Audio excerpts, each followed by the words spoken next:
Hello students. तो आज हम height and distance chapter number 25 जो है मेरा ट्रिगोनोमेट्री का, इसके ऊपर पहले फुल डिस्कशन करते हैं कि और यहाँ से बोर्ड में 5 मार्क्स का आता है। ठीक है, तो इसके ऊपर बढ़िया से पहले डिस्कस करते हैं, उसके बाद इसको बनाने स्टार्ट करते हैं ये क्या है। तो सबसे पहला बात है कि इस चैप्टर करने के लिए सबसे पहला है कि मैक्सिमम हमको टेन थीटा का वैल्यू थोड़ा याद रखना पड़ेगा। क्लियर? ये देखिए, पहला जो बेसिक है ये आपको इसमें सबसे पहला जो है ये 25 चैप्टर के लिए कि हमको टेन थीटा का जो ये 3 वैल्यू है। क्लियर? 10, 1030 1/√3, 1045 1 एंड 1060 √3, ये तीनों वैल्यू हमको याद रखना पड़ेगा पहले। ठीक है, means 1030 equals to 1/√3, 1045 equals to 1 and 1060 equals to √3। ये कॉमन है, ये हमको याद रखना ही पड़ेगा। और बाकी का भी यूज़ हो सकता है कभी कभार, लेकिन ज़्यादातर ये यूज़ होता है। ठीक है। दूसरा है कि हाइट एंड डिस्टेंस जब हम करेंगे तो वहाँ पर हमको 3-4 तरह का ट्रायंगल का डायग्राम बन सकता है। पहला है कि सिंपल नॉर्मली डायग्राम बनेगा, जैसे कि यहाँ पर देखिए इस तरह से, यहाँ P है, ये B है, ये H है।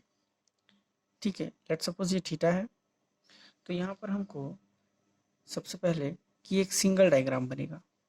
ठीक है, सिंगल डायग्राम में क्या है, जैसे कि मान लीजिए अगर हमको B, जैसे कि B दिया है, जैसे कि मान लीजिए B हमको पूछेगा, B मान लीजिए 5 है। ठीक है, हमको P पूछ देगा क्वेश्चन मार्क, और एक थीटा का कोई वैल्यू दे देगा, थीटा इक्वल्स टू 30 या 40 जो भी दे देगा। तो इसका यूज़ करके हमको P निकालना पड़ेगा।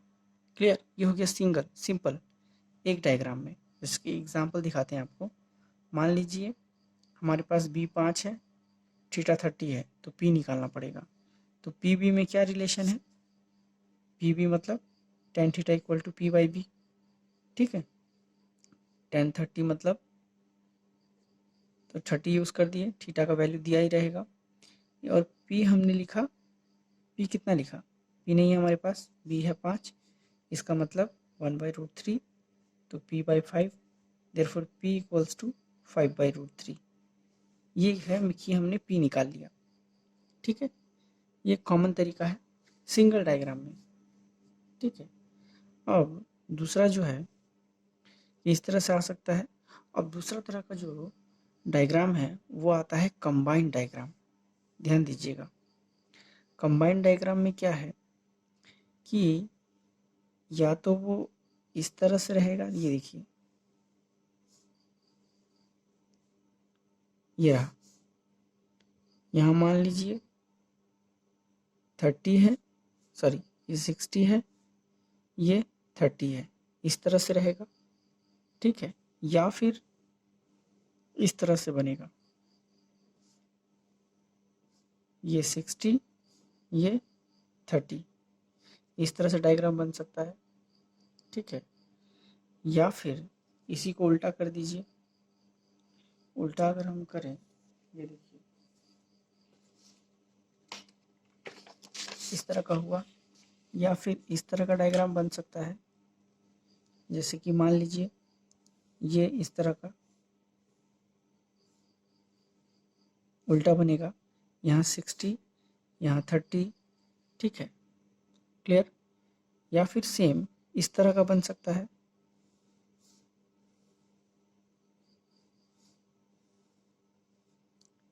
यहाँ 60, यहाँ 45। ठीक है, या फिर इसको इधर कर दीजिए,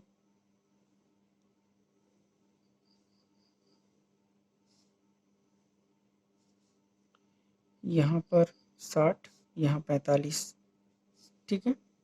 या फिर, और हमेशा याद रखिएगा इसमें जो एंगल जो बनेगा वो हमारा जो दो एंगल दिया रहेगा। मान लीजिए क्वेश्चन है, क्वेश्चन में हमको दो एंगल दिया है कि वहाँ पर एक 45 बोला है, जैसे कि यहाँ देखिए क्वेश्चन में हमको दो एंगल दिया है गिवन, अगर कंबाइंड ट्रायंगल बनता है तो। फॉर एग्जांपल अभी हमको 60 और 45 ये दो एंगल दिया है, ठीक है, लेट्स सपोज। तो सबसे पहले इस तरह का डायग्राम बन सकता है नॉर्मली, या फिर इस तरह का। तो यहाँ पर जो बड़ा होगा उसको पहले लिखिएगा और जो छोटा है उसको बाद में। या फिर मान लीजिए देखिए, और इसमें जो बड़ा है वो परपेंडिकुलर से ज़्यादा सामने रहेगा, यहाँ 60, यहाँ 45, ठीक है। और ऐसा भी दे सकता है जैसे कि 30, 45। अब ये दोनों में देखिए, अगर इस तरह का बनेगा तो रूल है कि जो बड़ा है उसको पहले रखिए, 45 या 30 को उसके बाद, ठीक है। या फिर अगर इस तरह का हो तो यहाँ पर क्या करिएगा, यहाँ पर 45 रखिएगा, यहाँ पर 30 डिग्री। ये याद रखिएगा कि परपेंडिकुलर से जो सामने हो, ठीक है, वो बड़ा वाला एंगल रहेगा, ठीक है, क्लियर। या फिर ऐसा भी हो सकता है दूसरा जो है, फॉर एग्जांपल जैसे कि मान लीजिए अगर हम 60 और 30 लेते हैं ये कंबाइंड ट्रायंगल के लिए, तो इस तरह सा है, ठीक है। तो 60 को मेरे को परपेंडिकुलर से ज़्यादा सामने रखना है और 30 को दूर। इस तरह का ट्रायंगल अगर बनता है तो यहाँ भी हम क्या करेंगे, ये जो 60 है ये परपेंडिकुलर का ज़्यादा सामने रहेगा और जो ज़्यादा एंगल वाला है वो दूर रहेगा, यहाँ पर 60, ठीक है, क्लियर। अब देखिए और एक तरह का डायग्राम बन सकता है, उसका पॉसिबिलिटी है कि मान लीजिए इस तरह से है,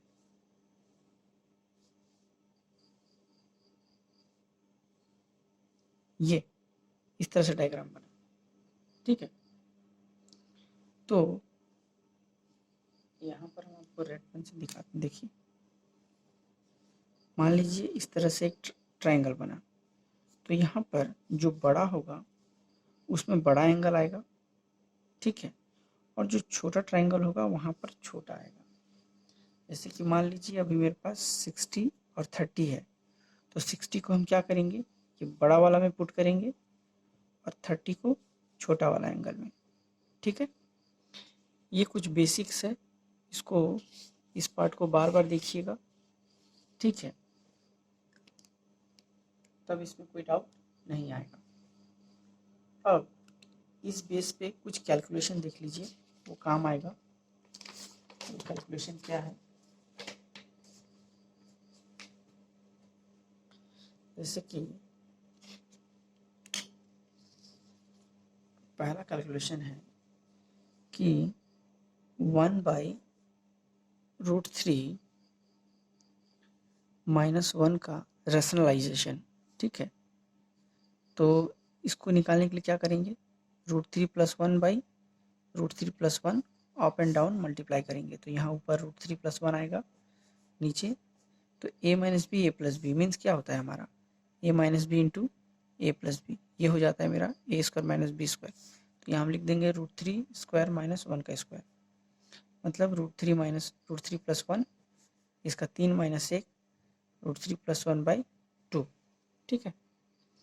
ये अगर फैक्टर में रहेगा तो हमको रैशनलाइज करके वहाँ √3 + 1/2 ये करना पड़ेगा, ये बार बार वहाँ करना पड़ता है जब 60 और 45 डिग्री रहे या 45 और 30 डिग्री रहे वहाँ पर, ठीक है। इस तरह का आएगा, आप लोग देखिएगा। अब नेक्स्ट जो बेसिक है, अच्छा ठीक है, या कभी कभी इस तरह का फैक्टर आ जाएगा, जैसे यहाँ 1/√3 - 1 है, सेम कभी कभी 1/√3 + 1 दे देगा, बोलेगा ये किसी के साथ मल्टीप्लाई में रहेगा, तो ये फैक्टर को पहले ही जान लीजिए। तो 1/√3 + 1 का मेरे को रेशनलाइज करना पड़ेगा, सेम किससे, √3 - 1 से। तो यहाँ हो जाएगा a + b a - b, तो √3 - 1। यहाँ देखिए ये बेसिक बहुत इंपॉर्टेंट है, ये वहाँ पर कैलकुलेशन का बीच में काम आएगा।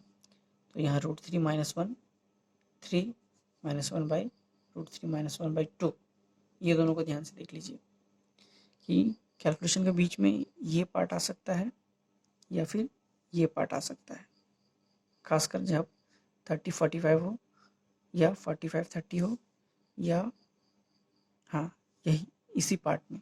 ठीक है, क्लियर। तो ये हमने आपको बता दिया, इसको बार बार देख देख के प्रैक्टिस कर लीजिए। ठीक है, अब आते हैं अब क्वेश्चन ऐसे सॉल्व करने से पहले इस पार्ट को देख लीजिएगा। ठीक है, और कोई डाउट है तो कमेंट में करके बताइएगा। Thank you.